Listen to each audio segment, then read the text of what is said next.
Hello, and welcome to another episode of Behind the Investigations, where we peel back the layers of history, unsolved mysteries. I'm your host, Mike, owner and lead investigator of Elite Investigations here in Billings. In addition to exploring intriguing cases from the past, I'll also share captivating stories from my life as a private investigator, offering you a glimpse into the challenges and triumphs of a real-life investigation. Join me as we dive into the world of mystery and discovery. Today, we'll go back to 1924 here in Billings, where a chilling double homicide of Nels and Anna Anderson remain an enigma. As we delve into the details of this haunting case, we'll explore the lives of the Andersons, the brutal crime that ended their lives, and the intriguing questions that still haunt the community. Join me as we attempt to shed light on a mystery that has baffled investigators for over a century. So grab a cup of coffee or your favorite drink, sit back, and let's get started on today's episode of Behind the Investigation.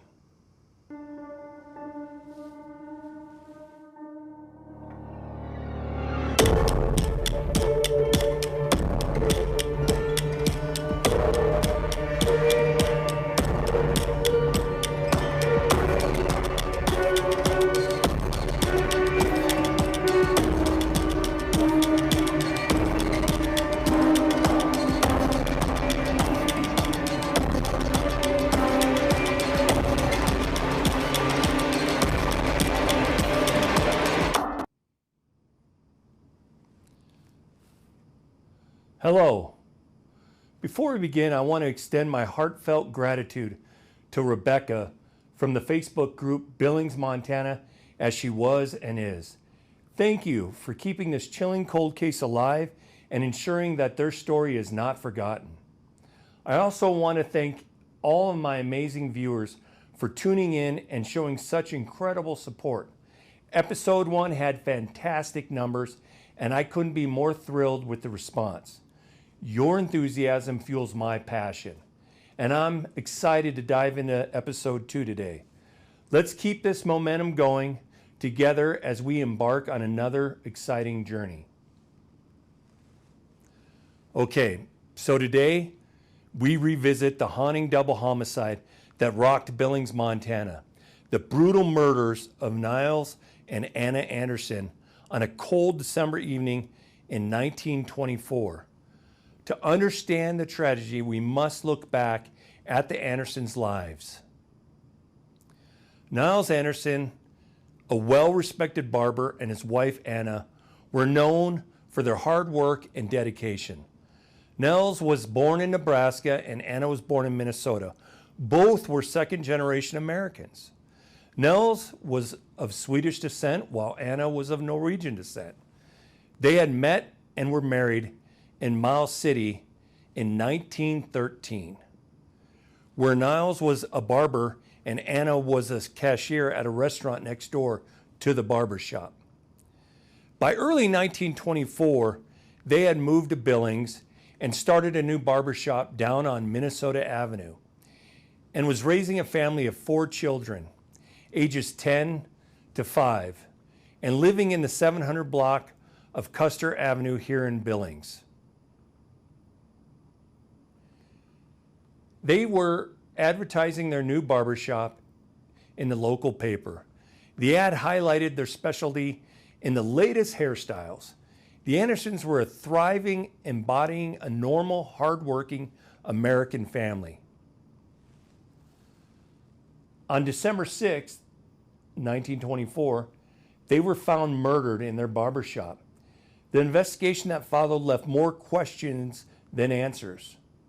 It all started when the Andersons never arrived home from work on the night of December 6th.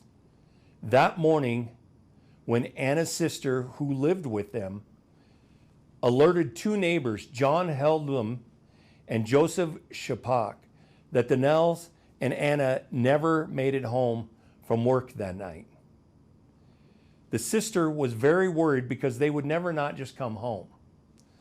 So John and Joseph decided to drive over to the barbershop to see if they could locate the Andersons. When they arrived at the shop, they found that the Andersons' car was still parked out front. The barbershop was locked up tight, and the curtains were pulled, and they could not see inside because it was too dark. So the two of them decided the best thing to do was to go to the police station and report that the Andersons were missing.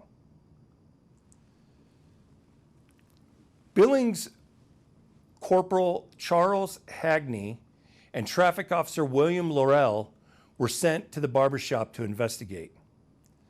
Upon arriving, they had to use their flashlights to see through a small space between the curtains and could see a hand sticking out from a barber chair.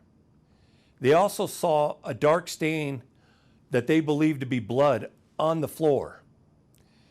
Now, Officer Hagley notified the Chief of Police, John J. McCarthy, and the coroner that something was wrong and that they should come to the scene right away.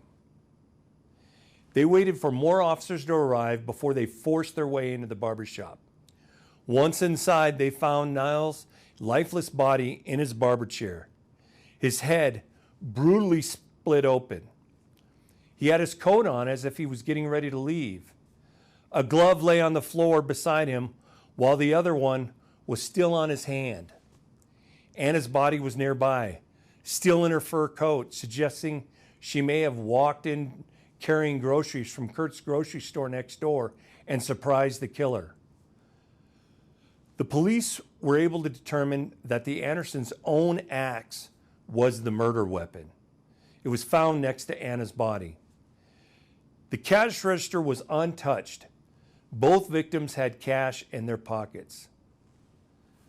This detail tells me this clearly was no robbery gone wrong. So what was the motive? The police also found blood on a wash bin and towel.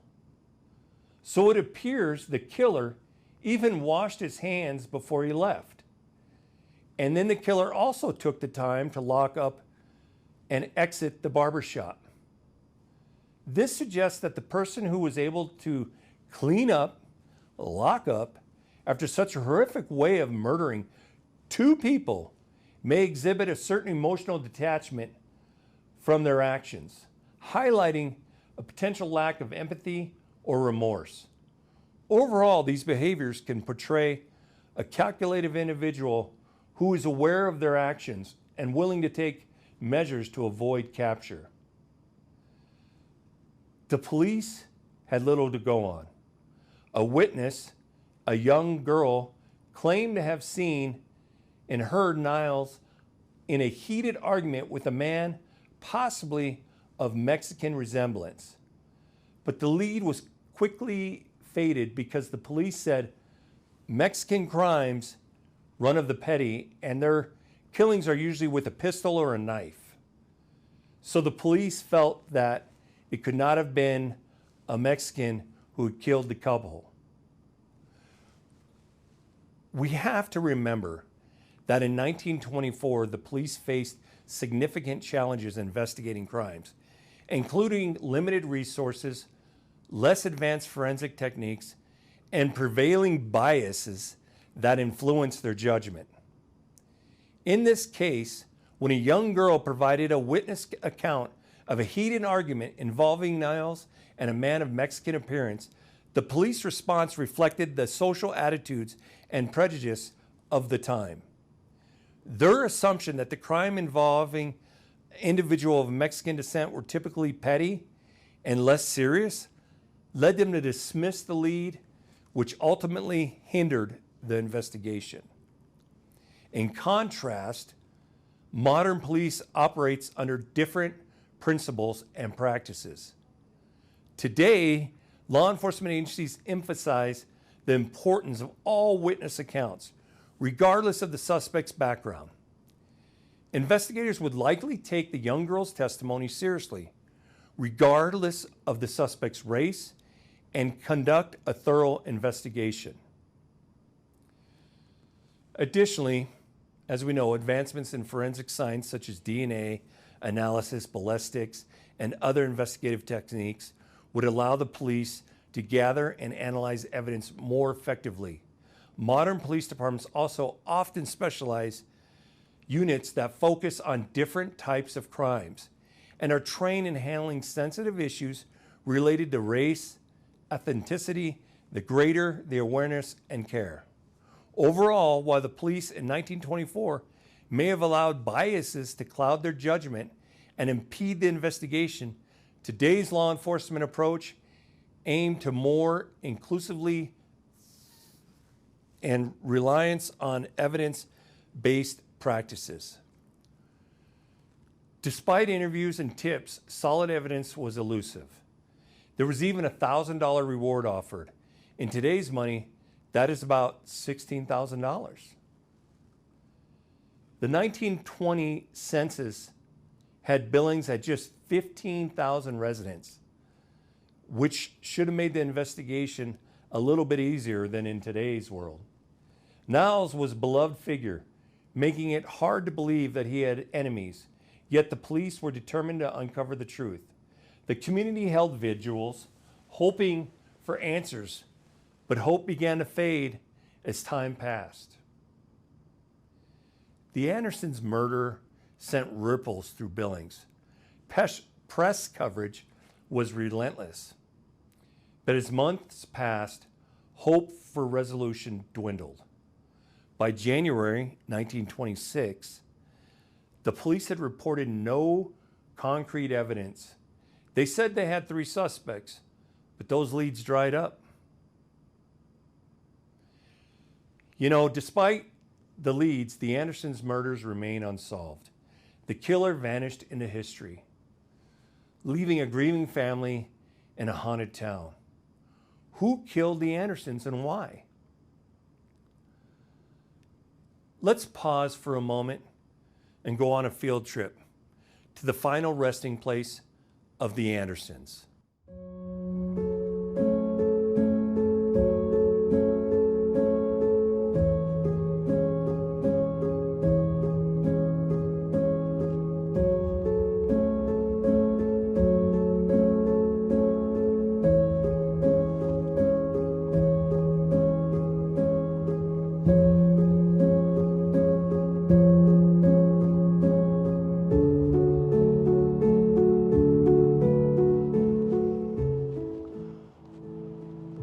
So here's Annie. She also went by Anna Anderson, 1883 to 1924. And I stopped and got her some flowers. And then Niles Anderson, 1881 to 1924, right beside her. God, such a tragic story.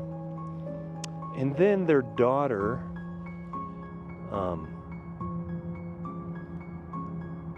Helen, is right here, 1916 to 2002.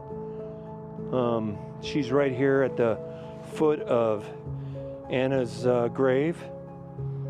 It's so nice that she chose to come back here and be with them. But now we're going to move over to Minnesota Avenue and check out where their barber shop was and show you that part of town and where it was and where this homicide took place. See you there.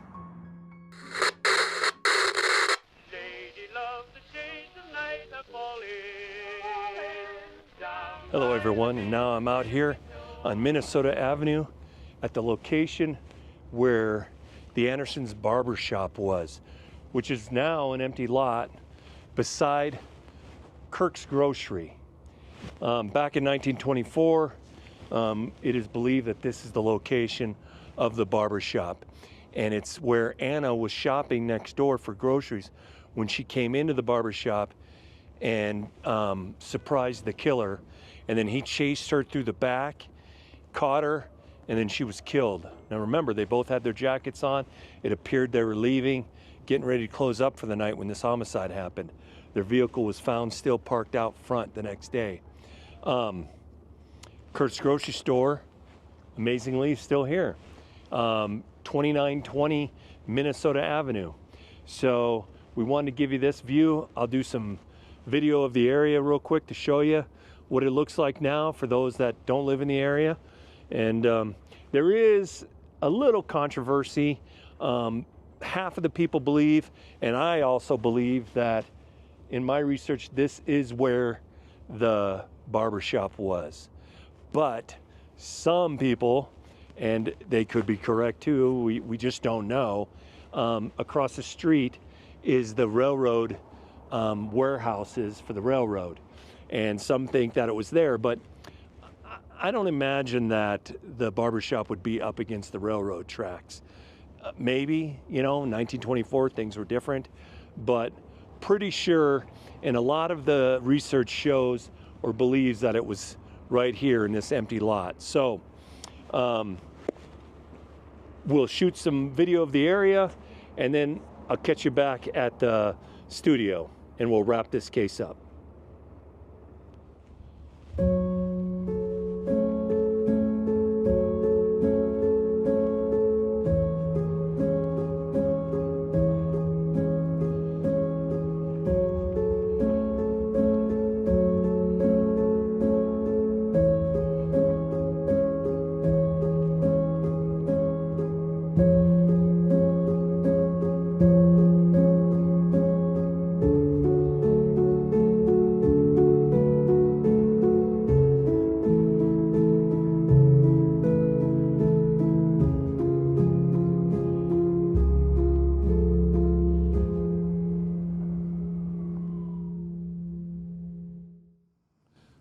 Welcome back to the studio.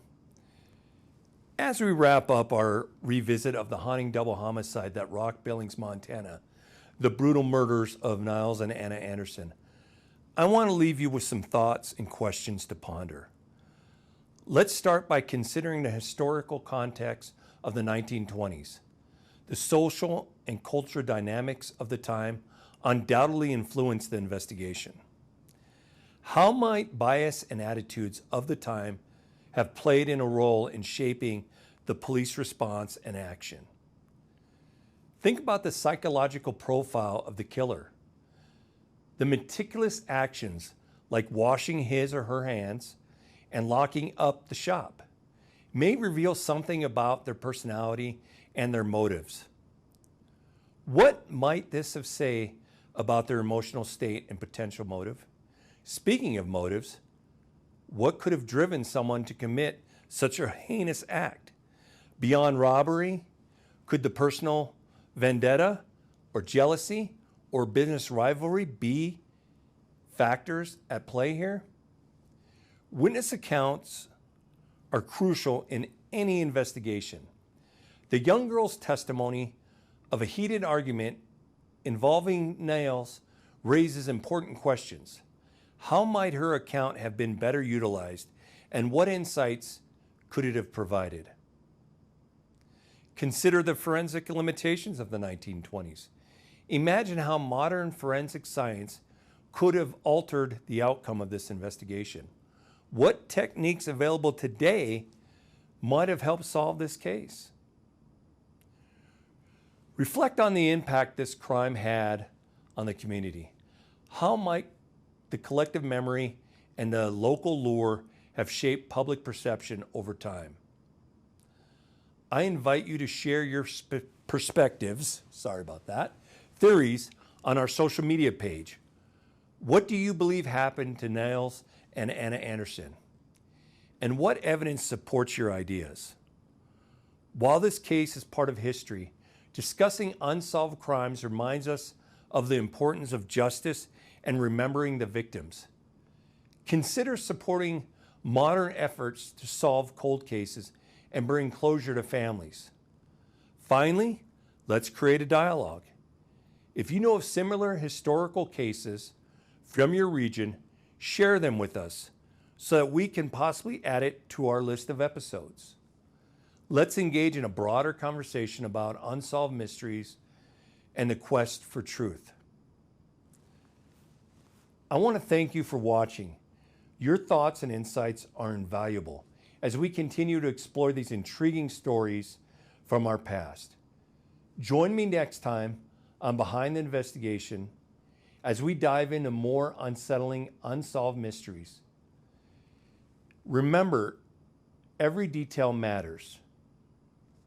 Stay safe, stay curious, and we'll uncover more mysteries together. But before you leave, I want to let you know that the children of the family were split up all across the United States. All 4 of them. And they had to live with separate family members. One of them, the grandson, has come back. He came back last year at the 100-year mark. And he visited the grave of his grandparents, and he also went out and saw where the barbershop was, and he got to visit the house. I just thought that was a nice side note that y'all should know, and you probably want to know what happened to the kids. So, again, stay safe, stay curious, and I'll catch you next time on the next episode.